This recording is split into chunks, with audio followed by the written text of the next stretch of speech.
Shalom Bapak Ibu dan Saudara sekalian. Pada sore hari ini, mari kita sama-sama beribadah walaupun secara online, tapi tidak mengurangi hikmat yang kita dapatkan dari Tuhan kita. Sebelum kita mulai ibadah ini, mari kita berdoa terlebih dahulu.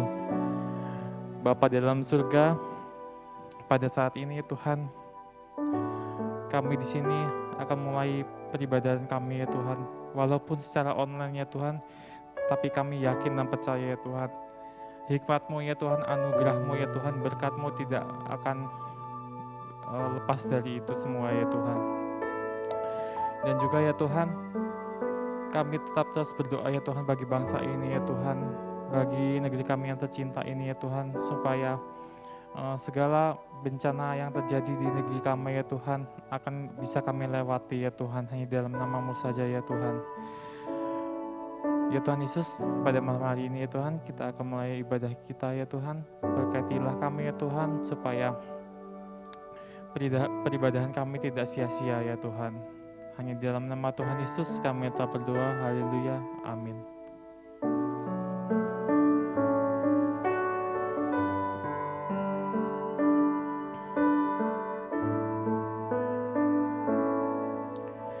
Betapa dahsyat Engkau Tuhan, pencipta segala yang ada, dulu sekarang sampai selamanya. Hanya Engkau Tuhan, tak terselami pikiranku, tak terukur panjang setiamu, dulu sekarang sampai selamanya. Hanya Engkau Tuhan, ku sembah Engkau Yesus, hanya Engkau Allah di hidupku, tiada yang lain, hanya Kau, hanya Engkau Tuhan. Selamanya Kau tetap Allah, walau dunia semua bergoncang, tak tergoyahkan Kau tetap Allah.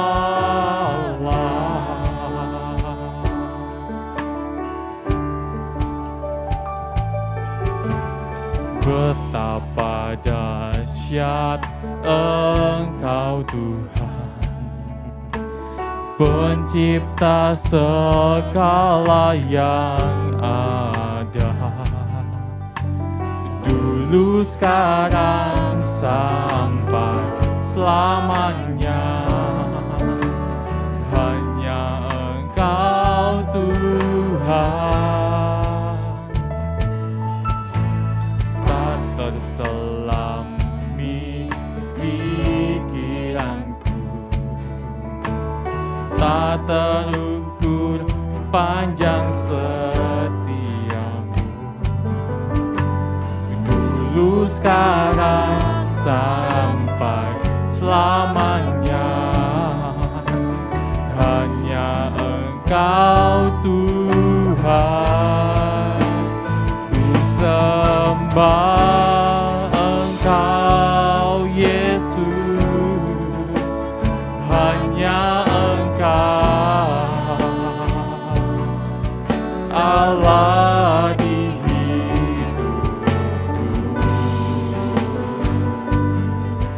tiada yang lain, hanya Kau,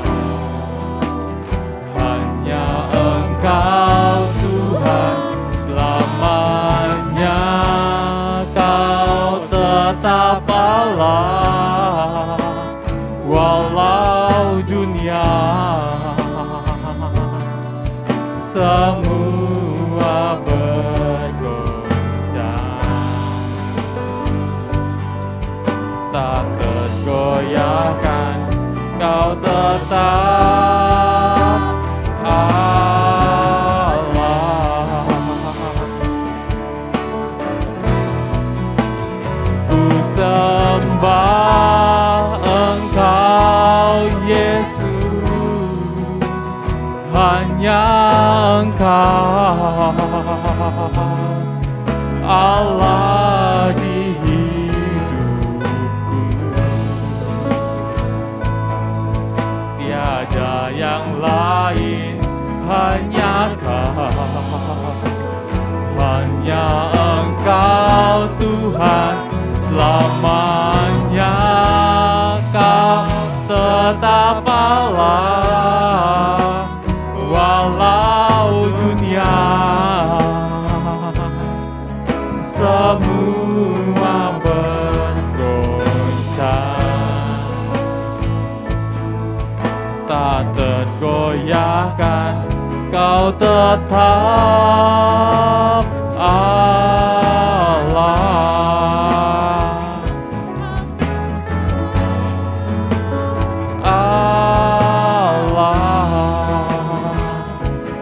Tetap Allah. Mari Bapak Ibu saudara sekalian, kita ucapkan syukur kepada Tuhan kita. Ucapkan syukur setiap hari kepada Tuhan kita atas pernyataannya terhadap hidup kita. Kita masih bisa diberi nafas hingga saat ini, itu berkat yang lebih dari Tuhan kita. Mari kita sembah. Terima kasih Tuhan atas berkat-Mu dalam hidup kami. Anugerah-Mu begitu indah. Terima kasih Tuhan, terima kasih. Kami bersyukur atas berkat-Mu dalam hidup kami. Oh haleluya, oh di Hosana bagi nama-Mu yang kudus.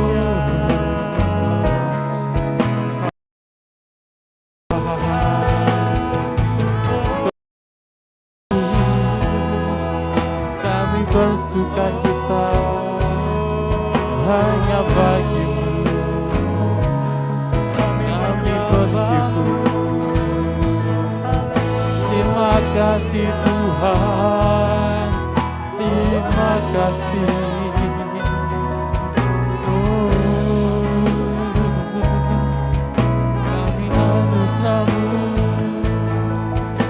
Gunung batu,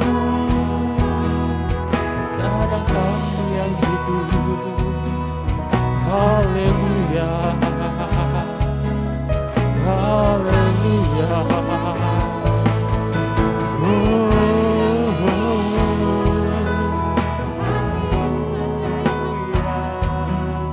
Haleluya. Terima kasih Tuhan. Kami bersyukur senantiasa. Terima kasih Tuhan. Hosana. Terima kasih.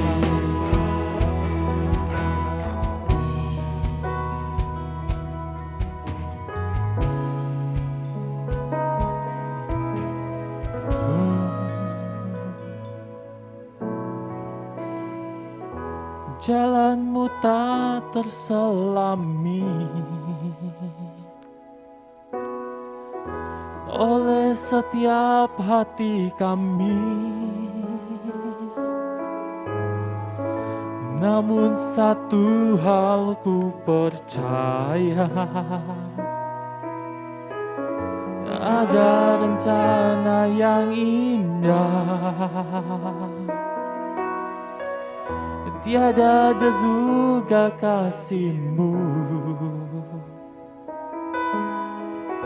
heran dan besar bagiku. Arti kehadirat-Mu selalu nyata di dalam hidupku. Penyertaan-Mu sempurna, rancangan-Mu penuh damai, aman dan sejahtera walau di tengah badai. Ingin ku selalu bersama, rasakan keindahan arti kehadirat-Mu Tuhan.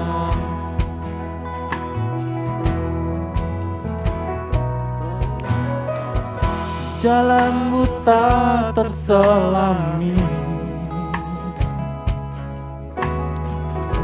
oleh setiap hati kami, namun satu hal ku percaya, ada rencana yang indah. Tiada terduga kasih-Mu, heran dan besar bagiku. Arti kehadirat-Mu selalu nyata di dalam hidupku. Penyertaan-Mu sempurna, rancangan-Mu penuh damai, aman dan sejahtera walau di tengah badai. Ingin ku selalu bersama, rasakan keindahan arti kehadirat-Mu Tuhan. Kepada hamba-Nya dipersilahkan. Rancangan-Mu penuh damai, aman dan sejahtera walau di tengah badai. Ingin ku selalu bersama, rasakan keindahan arti kehadirat-Mu Tuhan. Arti kehadirat-Mu Tuhan. Arti kehadirat-Mu Tuhan.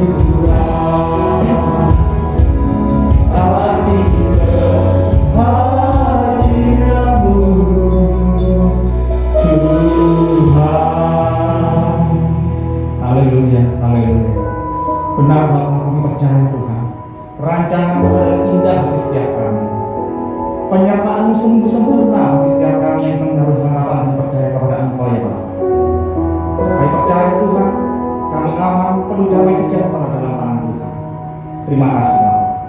Ini waktunya Tuhan, kami mau belajar daripada sebagian kebenaran firman Tuhan. Urapi hamba-Mu yang akan menyampaikan firman Tuhan. Ampuni segala kesalahan kami, ampuni segala dosa-dosa kami, kekurangan kami, kelemahan kami. Layakkan kami untuk menyampaikan kehendak firman-Mu Tuhan atas umat di tempat ini. Berkati juga Tuhan setiap jemaat yang mendengar, baik yang di tempat ini maupun di rumah. Sertai hari ini Tuhan dalam ibadah secara online Tuhan. Tapi kami percaya hadirat-Mu ada di tempat ini, ada di setiap rumah-rumah jemaat yang mengikuti ibadah online pada malam hari.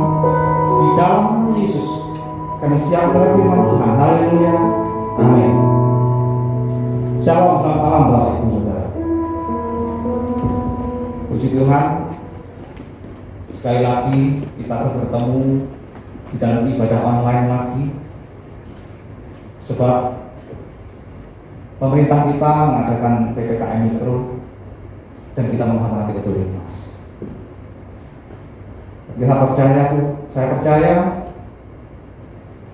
kita adalah gereja Tuhan yang menjadi terang bagi sekeliling, bagi lingkungan, menjadi teladan dan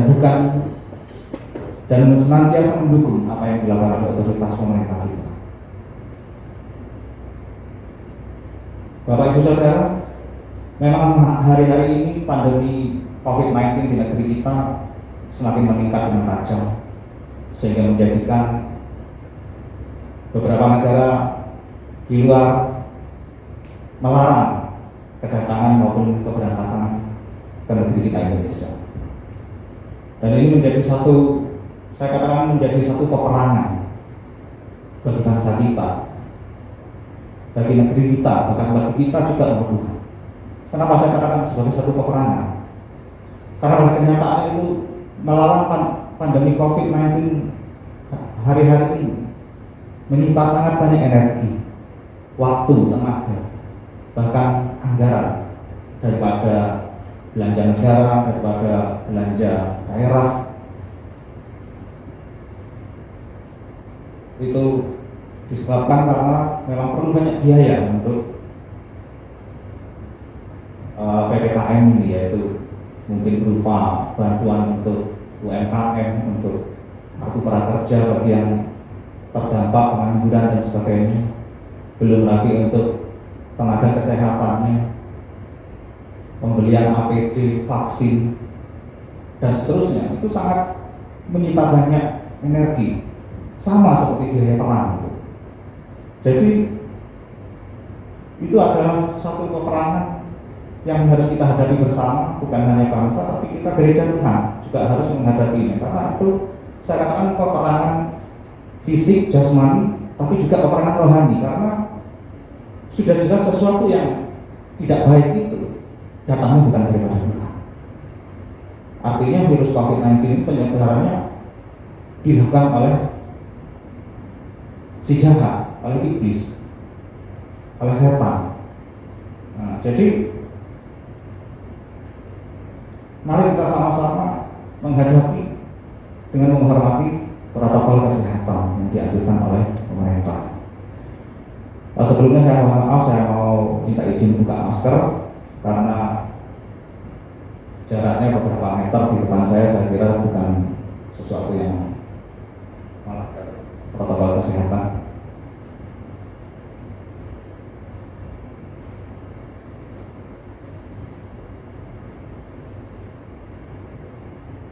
Baik, malam hari ini kita akan belajar dari kitab 2 Raja-Raja 18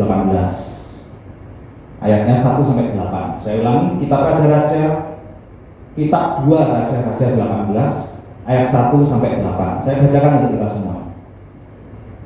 Hizkia, Raja Yehuda. Maka dalam tahun ketiga zaman Hosea bin Ela, Raja Israel, Hizkia, anak Ahaz Raja Yehuda menjadi raja. Ia berumur 25 tahun pada waktu ia menjadi raja, dan 29 tahun lamanya ia memerintah di Yerusalem. Nama ibunya ialah Abi, anak Zakaria. Ia melakukan apa yang benar di mata Tuhan, tepat seperti yang dilakukan Daud bapa leluhurnya. Dialah yang menjauhkan bukit-bukit pengorbanan dan yang meremukkan tugu-tugu berhala, dan yang menebang tiang-tiang berhala dan menghancurkan ular tembaga yang dibuat Musa. Sebab sampai pada masa itu orang Israel memang masih membakar korban bagi ular itu yang namanya disebut Nehustan. Ia percaya kepada Tuhan Allah Israel, dan di antara semua raja-raja Yehuda, baik yang sesudah dia maupun yang sebelumnya, tidak ada lagi yang sama seperti dia. Ia berpaut kepada Tuhan, tidak menyimpang daripada mengikut dia, dan ia berpegang pada perintah-perintah Tuhan yang telah diperintahkannya kepada Musa. Maka Tuhan menyertai dia kemanapun juga ia pergi berperang. Ia beruntung. Ia memberontak kepada Raja Asyur dan tidak lagi takluk kepadanya. Dialah yang mengalahkan orang Filistin sampai ke Gaza dan memusnahkan daerahnya. baik menara-menara penjagaan maupun kota-kota yang berkubu. Amin. Kita mulai berfokus pada ayatnya yang ke-7. Dikatakan ayat 7, maka Tuhan menyertai dia. Ada kata maka. Maka dalam kamus bahasa Indonesia menunjukkan sebuah hubungan sebab akibat. Akibat dari beberapa hal yang dilakukan oleh Hizkia sebelumnya, maka Tuhan menyertai dia. Nah, jadi akibat dari tindakan Hizkia sebelumnya, dikatakan ayat 7, maka Tuhan menyertai dia. Kemanapun juga ia pergi berperang, ia beruntung. Nah, apa itu yang dilakukan oleh Hizkia? Mari kita belajar bersama-sama. Yang pertama dikatakan Hizkia melakukan apa yang benar di mata Tuhan. Ayat 3, ia melakukan apa yang benar di mata Tuhan, tepat seperti yang dilakukan Daud bapa leluhurnya. Kebanyakan orang mengerjakan bukan apa yang benar di mata Tuhan, walaupun merasa benar, tapi melakukan apa yang benar menurut saya. Harta saya sendiri kok, uang saya sendiri kok, waktu saya sendiri, tenaga saya sendiri, ya suka-suka saya, mau saya pakai apa. Secara umum ya benar, tidak melawan hukum tindakan seperti itu. Tapi apakah itu benar di mata Tuhan? Sementara Tuhan menciptakan setiap kita tentu dengan tujuannya Tuhan, tentu dengan maksudnya Tuhan. Dan maksudnya Tuhan sudah jelas. Kita menggunakan setiap potensi yang ada dalam diri kita untuk amanat Tuhan Yesus, melayani pekerjaan Tuhan. Kemudian sebagian orang lagi banyak melakukan apa yang benar menurut bos, apa yang benar menurut atasan, apa yang benar menurut kebanyakan orang, tapi belum tentu benar menurut Tuhan. Satu contoh, ada seorang bos menyuruh karyawannya untuk membeli solar non subsidi untuk usaha. Si karyawan ini melakukan dengan sepenuh hati untuk menolong bosnya, sekalipun belinya mungkin harus subuh jam 3 pagi untuk mendapatkan solar subsidi itu, atau bahasanya di kalangan pengusaha itu solar Spanyol, separuhnya orang. Apakah itu benar? Oh benar, dapat apresiasi dari bosnya, benar di mata bosnya. Tapi apakah itu benar di mata Tuhan? Tentu sesuatu yang sifatnya subsidi pemerintah itu diperuntukkan untuk kalangan menengah ke bawah, bukan untuk para pengusaha besar. Jadi sudah jelas tidak benar kalau di hadapan Tuhan. Jadi hari-hari ini musimnya sudah pakai CCTV di mana-mana, di perempatan jalan, di perkantoran, di parkiran.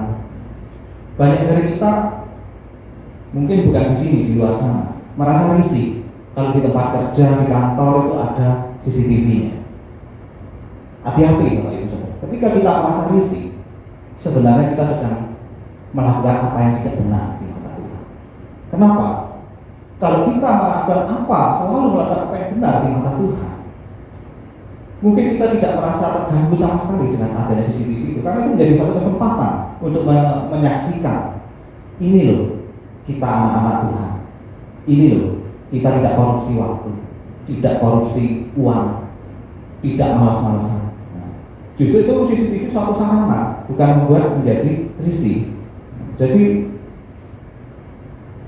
menjadi pertanyaan buat kita pribadi lepas pribadi, apakah kita sudah melakukan apa yang benar di mata Tuhan, atau hanya berusaha tampil baik tapi di dalamnya ada berbagai manipulasi. Hati-hati Bapak Ibu Saudara, karena Tuhan itu melihat hati, bukan melihat penampilan luar. Yang kedua, Bapak Ibu Saudara, Hizkia hidup takut akan Tuhan. Ayat 4 dikatakan, dialah yang menjauhkan bukit-bukit pengorbanan dan yang meremukkan tugu-tugu berhala dan yang menebang tiang-tiang berhala dan yang menghancurkan ular tembaga yang dibuat Musa. Sebab sampai pada masa itu orang Israel memang masih membakar korban bagi ular itu yang namanya disebut Nehushtan. Memang ular tembaga itu dulunya dibuat berdasarkan firman Tuhan kepada Nabi Musa. Tapi ular tembaga itu hanya dibuat diperuntukkan peringatan bagi bangsa Israel yang mana pada waktu itu jatuh ke dalam dosa persumutan, bersungut-sungut ketika mereka keluar dari tanah Mesir, berjalan di padang gurun, mengelilingi tanah Edom di tepi laut Deborah. Kemudian akibat persumutan itu Tuhan izinkan ular tedung membinasakan sebagian besar daripada bangsa itu, dan bangsa itu bertobat, mohon ampun para sahabat bahwa sudah berbuat dosa terhadap Tuhan dan juga terhadap pemimpinnya yaitu Nabi Musa. Maka Tuhan memerintahkan saat itu membuat patung ular. Dibuatlah oleh Musa patung ular dari tembaga, dan firman Tuhan adalah ketika ada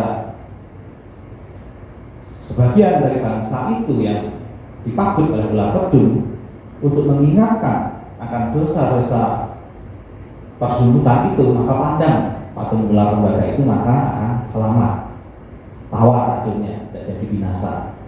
Nah, tapi itu sebenarnya hanya dilakukan waktu itu, tapi pada kenyataannya sampai zaman Raja Hizkia itu tetap disembayangi sehingga menjadi berhala.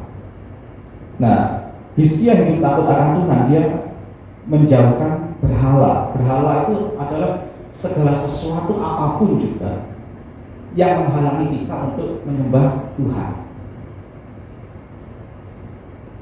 Jadi apapun yang menjauhkan kita, menghalangi kita untuk menyembah Tuhan, dekat pada Tuhan, itu disebut berhala. HP bisa jadi berhala. Ketika kita katakanlah dengan firman Tuhan sempat-sempatnya masih melirik HP menjawab WA teman sebentar, walaupun cuma sebentar, tapi itu sudah menjauhkan kita dari fokus kepada Tuhan. Kemudian mungkin mobil baru, karena baru sangat disayang di parkiran. Kalau ada anak-anak kecil mendekat, hilang damai sejahtera. Jangan-jangan karena mati saya. Ada pedagang asongan pisang goreng lewat, nanti nyerempet mobil saya, tergores. Nah, itu menjadi berhala karena merusakkan damai sejahtera. Seharusnya orang yang percaya pada Tuhan tetap sukacitanya ada pada Tuhan. Apapun yang terjadi, Tuhan sanggup memberi yang lebih baik. Demikian Bapak Ibu. Jadi sebaliknya, HP, mobil, harta, pekerjaan dan sebagainya, kalau justru itu bisa dipakai untuk sarana mendekatkan kita kepada Tuhan, dipakai untuk melayani Tuhan, untuk pekerjaan Tuhan, untuk berkarya dalam buah-buah Roh Kudus, maka bukan berhala. Jadi apa itu menjadi berhala atau tidak, tergantung kita yang mengelolanya. Hizkia menunjukkan hidup takut akan Tuhan dengan menjauhkan berhala. Kita di masa pandemi sangat rawan seperti bangsa Israel, sangat rawan diintimidasi iblis untuk menjadi bersungut-sungut. Bersungut-sungut itu adalah lawan daripada bersyukur. Firman Tuhan kan mengucap syukurlah senantiasa dalam segala keadaan.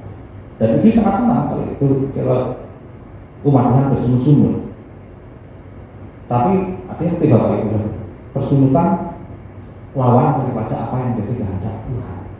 Jangan sampai kita bernasib seperti bangsa Israel yang dipagut ular tedung.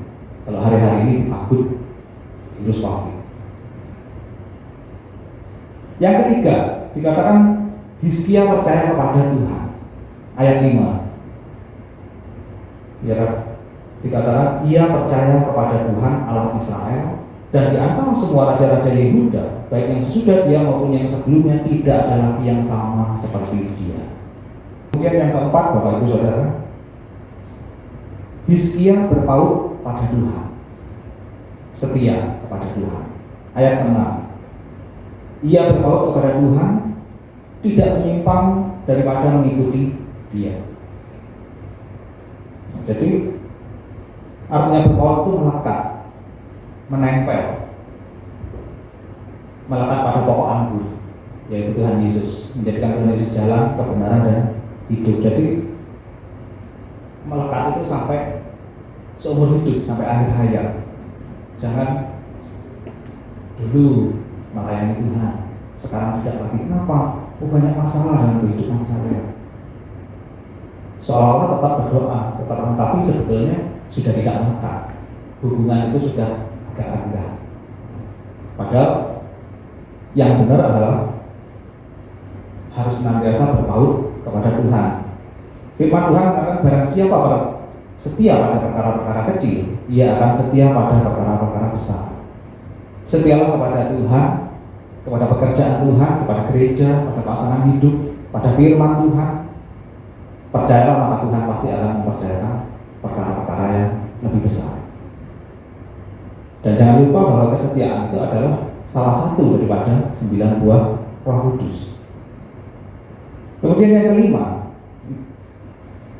Hizkia berpegang pada perintah Tuhan.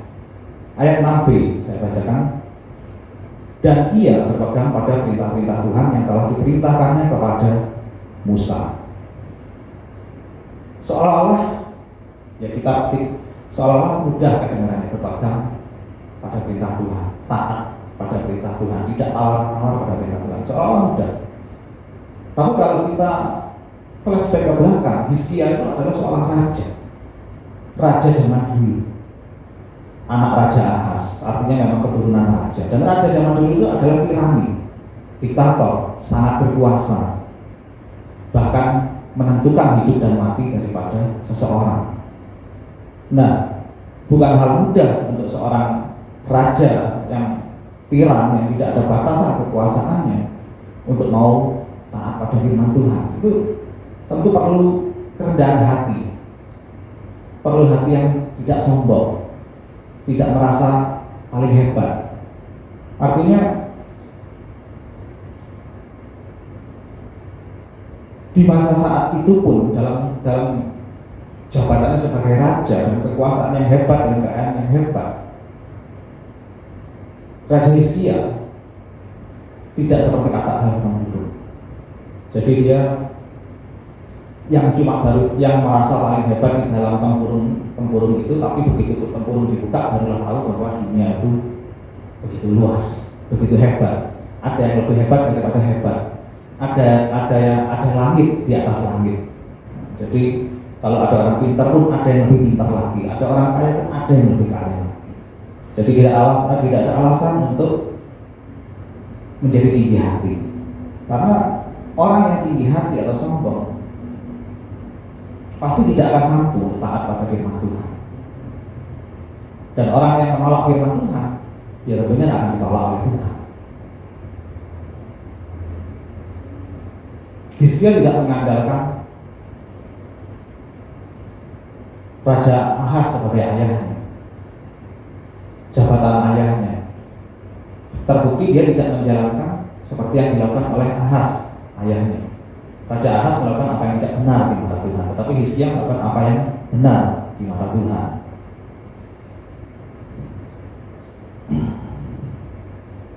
Jadi kecenderungan orang yang merasa hebat, yang merasa tinggi hati, akan menolak firman Tuhan, dan tentu akan ditolak Tuhan. Karena Amsal 13 ayat 13 mengatakan bahwa siapa meremehkan firman Tuhan, ia akan menanggung akibatnya. Tetapi siapa taat kepada perintah akan menerima balasan.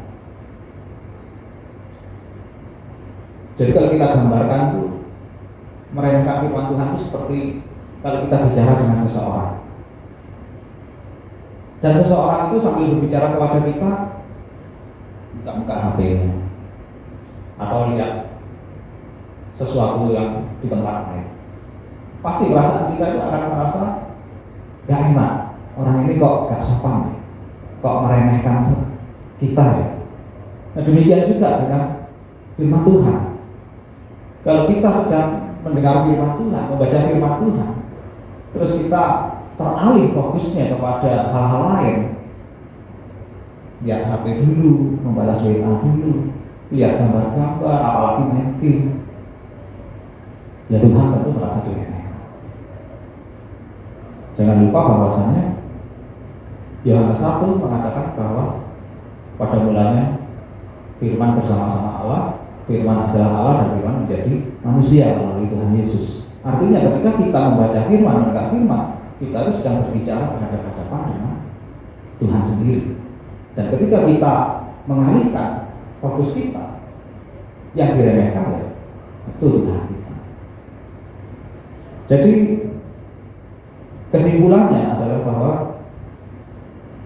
untuk kita dapat menang perang, Hizkia melakukan peperangan ini sama, dia berperang secara fisik.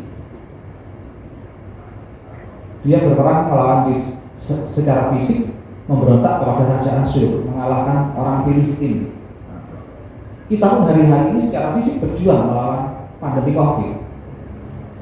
Tapi yang menentukan kemenangan adalah ketika rohnya Hizkia mampu mengundang roh Allah untuk dikatakan maka Tuhan menyertai dia. Sehingga kemanapun juga ia berperang secara fisik, ia beruntung. Ia tidak lagi takluk kepada Raja Asyur. Ia mengalahkan orang Filistin dan memusnahkan daerahnya, baik menara-menara penjagaan maupun kota-kota yang berkubu. Demikian juga menghadapi pandemi corona. Selain kita berperang secara fisik, ekonomi, kerja dan sebagainya, tapi tanpa perjuangan di alam roh, kita tidak akan bisa beroleh kemenangan. Penting bahwa kita mengundang Roh Kudus dengan 5 teladan daripada Hizkia tadi. Dikatakan bahwa yang pertama, melakukan apa yang benar di mata Tuhan, bukan di mata kita sendiri, bukan di mata umum kebanyakan orang, bukan di mata atasan dan sebagainya. Yang kedua, Hizkia hidup takut akan Tuhan, tidak bersungut-sungut.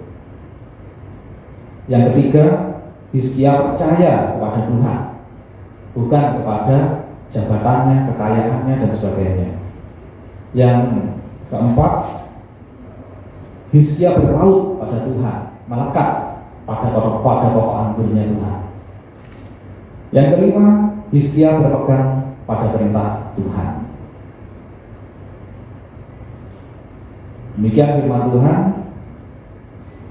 Saya akhiri dengan berdoa. Setelah firman nanti akan ada perjamuan kudus. Bapak Ibu Saudara bisa mempersiapkan roti dan anggur di rumah masing-masing. Kita tutup dulu firman Tuhan dengan doa. Bapak, terima kasih Tuhan, meteraikan firman Tuhan, perenungan firman Tuhan hari ini kepada setiap kami Bapak, agar supaya di dalam peperangan setiap kami di musim pandemi ini Tuhan, kami boleh mengalami kemenangan, baik secara fisik, baik secara ekonomi, baik secara kesehatan. Karena di alam roh kami menang melawan setan, kami menang melawan si jahat, kami menang melawan iblis, karena Tuhan menyertai kami, menyertai setiap kami keluarga-keluarga Betani Negara, menyertai setiap pekerjaan kami, menyertai setiap kehidupan kami, setiap pergumulan kami. Terima kasih Bapak. Hamba-Mu berdoa Tuhan pada malam hari ini di dalam nama Yesus, Roh Kudus melawan setiap keluarga-keluarga gereja Betani dimanapun berada, bahkan yang di luar kota sekalipun. Jamah Roh Kudus, lawan setiap pergumulan jemaat-Mu ya Bapak.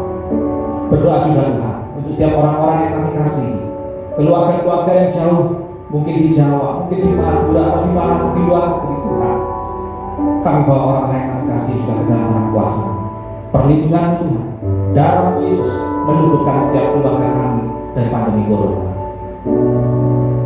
Kami juga berdoa Tuhan untuk mereka-mereka Tuhan yang masih dalam suasana duka cita Tuhan, sebagai akibat beberapa hari yang lalu kapal motor penyeberangan Yunais di Gilimanuk, Ketapang Gilimanuk tenggelam Tuhan, dan beberapa menjadi korban Tuhan.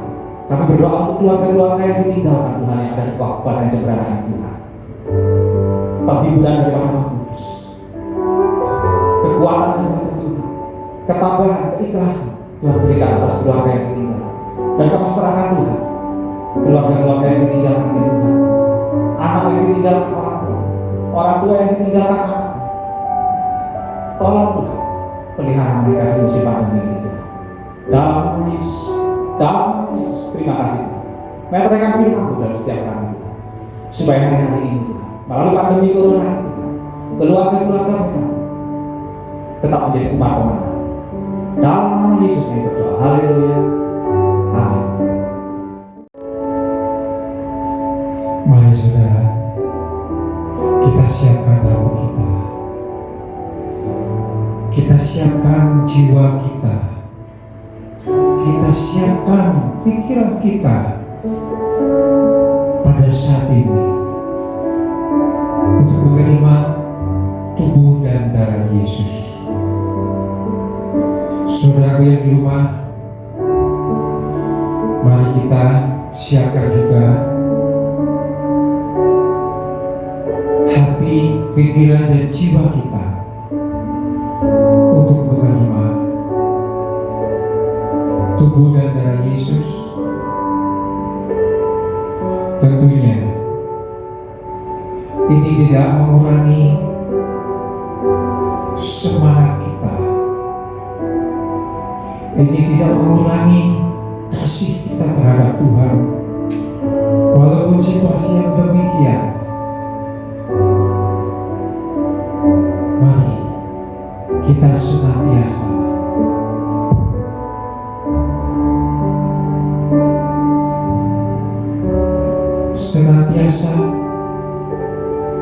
menghormati, senantiasa memegang teguh atas segala pengorbanan Tuhan kita. Mari kita masuk dalam doa. Bapa, dalam nama Tuhan Yesus Kristus, kami sudah memuji memuliakan nama, dan kami sudah mendengar kebenaran firman Tuhan yang sudah Kau sampaikan melalui hamba Bapak Jim. Tuhan, Kau berkati beliau Tuhan, tilik dan ketinggian-Mu atas segala kesetiaannya, atas segala komitmennya,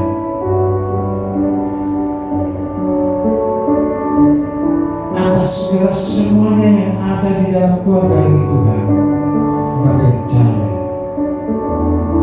Engkau tidak akan meninggalkan hamba-Mu ini, namun sebaliknya Engkau memberkati hamba-Mu. Itulah sebabnya Tuhan, pada saat malam hari hamba-Mu berdoa buat hamba-Mu Pak Jim yang sudah menyampaikan kebenaran firman Tuhan.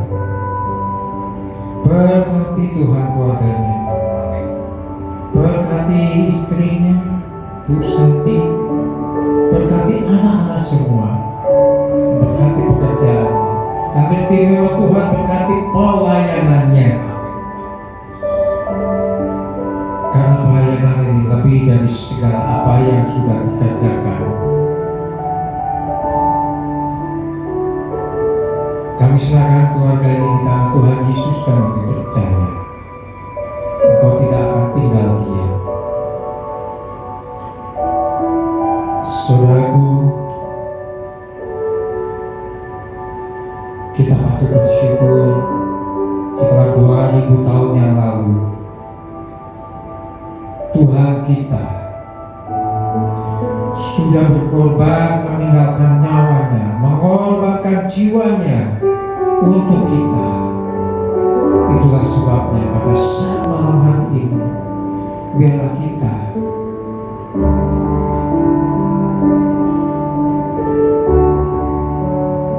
memperoleh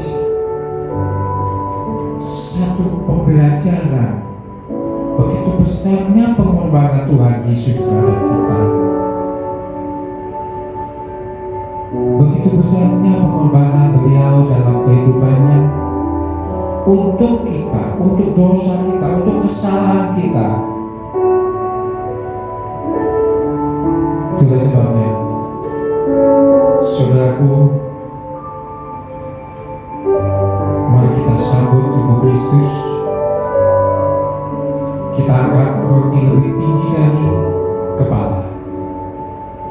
saya bacakan firman Tuhan.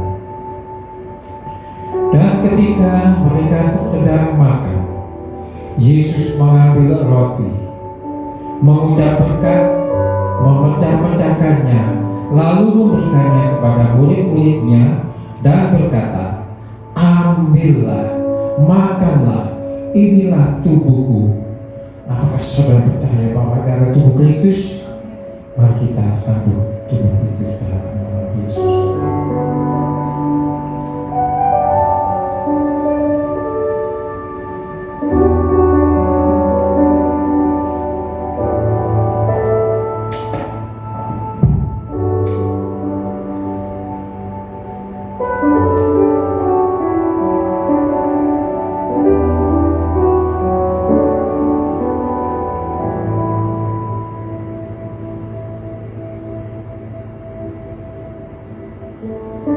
Sesudah itu ia mengambil cawan, mengucap syukur, lalu memberikannya kepada mereka.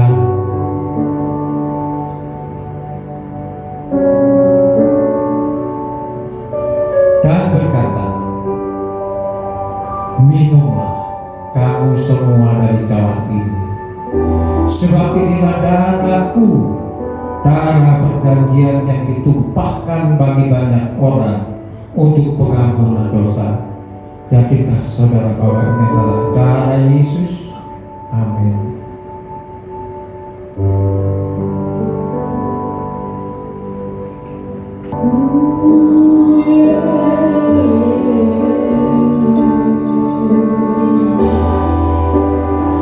Terima kasih Tuhan, terima kasih Yesus.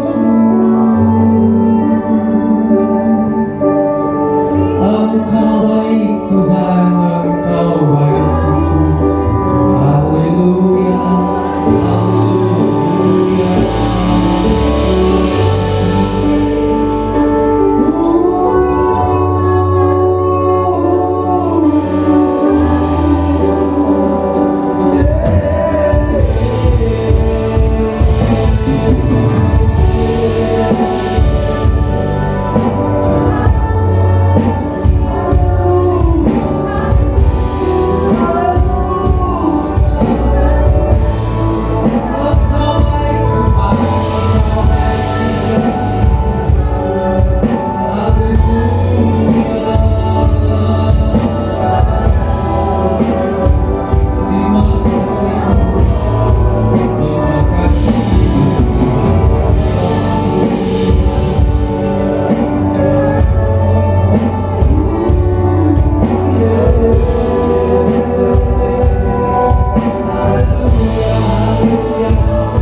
Terima kasih Bapa, pada saat malam hari ini kami sudah menikmati tubuh dan darah Tuhan Yesus. Tidak henti-hentinya Tuhan kami mengucap syukur yang sebetulnya kami yang mati di atas gunung Golgota, tetapi Engkau menggantikan kami semua. Itulah sebabnya Tuhan, sekali-kali kami tidak akan pernah mencoba-coba untuk meninggalkan Engkau, karena Engkau begitu besar pengorbananmu dalam kehidupan kami. Terima kasih Bapa, terima kasih Bapa di surga. Kami berdoa buat bangsa dan negara kami. Berkati Bapak Presiden kami Tuhan, Wakil Presiden, para Menteri, Bapak Kapolri kami, Bapak Panglima TNI kami.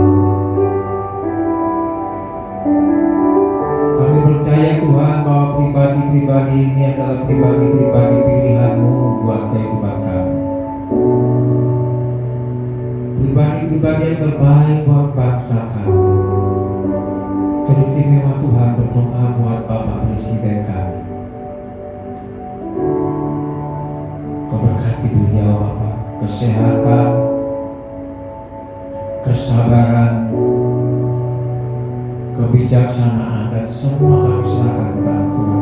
Kami percaya yang terbaik buat Bapak Presiden kami dan bangsa kami. Terima kasih Bapak. Berdoa buat kota di mana kami berada, di mana Engkau sudah buang kami ya Bapak. Berkati Bapak Bupati kami, Wakil Bupati kami, serta para pejabat pemerintah kota kabupaten. Kami serahkan di tangan Tuhan Yesus. Dari yang tertinggi sampai yang terendah sekalipun, kami serahkan di tangan Tuhan Yesus. Berkati mereka semua Bapa. Karena kesejahteraan kota ini adalah kesejahteraan kami pula. Terima kasih Bapak, terima kasih. Saudaraku, mari kita angkat tangan. Saudaraku yang ada di rumah, mari kita angkat tangan juga. Kita siap terima berkat daripada Tuhan. Diberkati pada saat datang, diberkati pula pada saat Engkau datang Tuhan. Diberkati buah kandungan-Mu, diberkati bakulmu dan tempat adonan, diberkati usaha hukum, usaha bengkel, usaha rumah makan, usaha perkebunanmu, peternakanmu, usaha rumah kos-kosan, usaha salon kecantikan, usaha tambang, pendidikanmu dan kesehatanmu. Tuhan mengangkat engkau menjadi kepala, bukan ekor. Dan Tuhan tetap mengangkat engkau menjadi kepala dan bukan ekor. Dan Tuhan tetap mengangkat engkau menjadi satu kemenangan. Dan kau tetap naik dan tidak turun. Saudara, kembali kita pulang bahwa segala kemenangan kita sudahi ibadah ini dalam nama Tuhan Yesus Kristus yang sudah diberkati. Katakan bersama-sama, amin. Selamat malam, sampai ketemu pada live streaming